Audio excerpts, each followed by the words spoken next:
حدیث د سلمان ابن عامر الضبي رضی الله عنه دی وی چې پیغمبر صلی الله علیه وسلم دا خبره کړې ده. اوس دی حدیث کې دا مسله راوړي چې روژه ماتې به په څه باندې کې وی چې اذا افطر احدکم فلیفطر علی تمر. تاسو کې چې څوک روژه ماتې کوي نو روژه ماتې دې په کجوري سره کوي.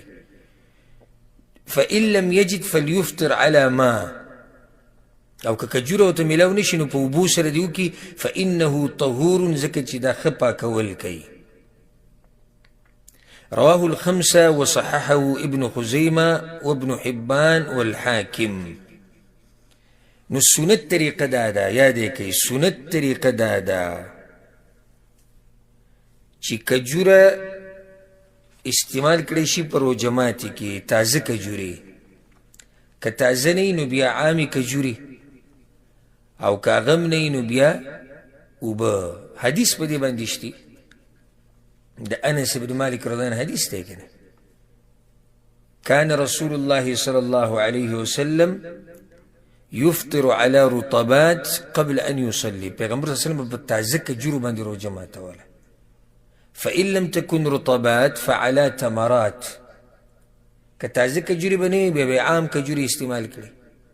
فإن لم تكن حسا حسوات من ماء. که دغه کجوري به بنوي نو بیا به اوبه وسکړي، یو څو ګوټه اوبه به وسکړي. نو سنت طریقه دا ده چې کجوره به صحیح تازه. ولې تازه؟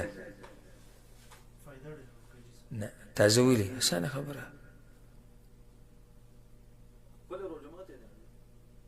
نه تازه په دې ځکه چې دا پستی او معده ازمي نرم خوراک دی.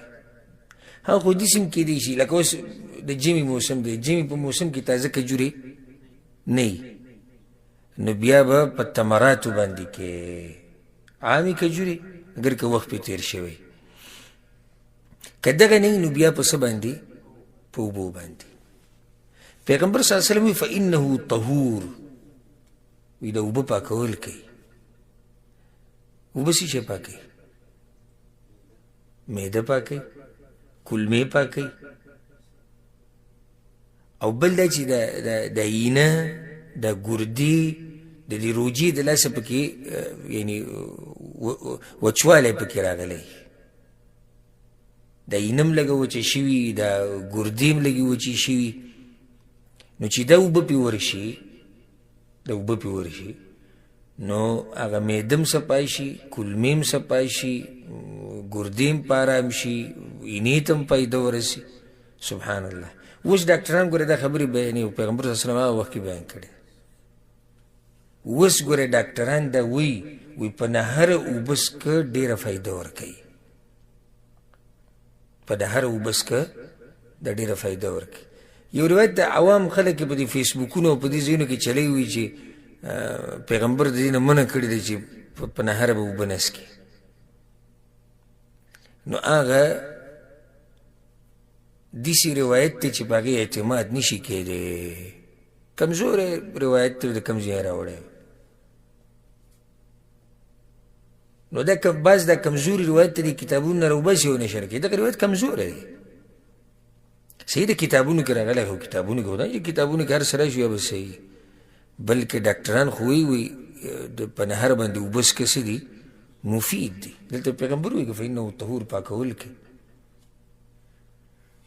د معدې په دې دیوال پورې چې سن ختي، د معدې چې دا کوم دیوالونه دي ګیر چاپېره، په دې پورې چې سن ختي تېر شوی کوم خوراک هغه د دې اوبو سره صفا شي.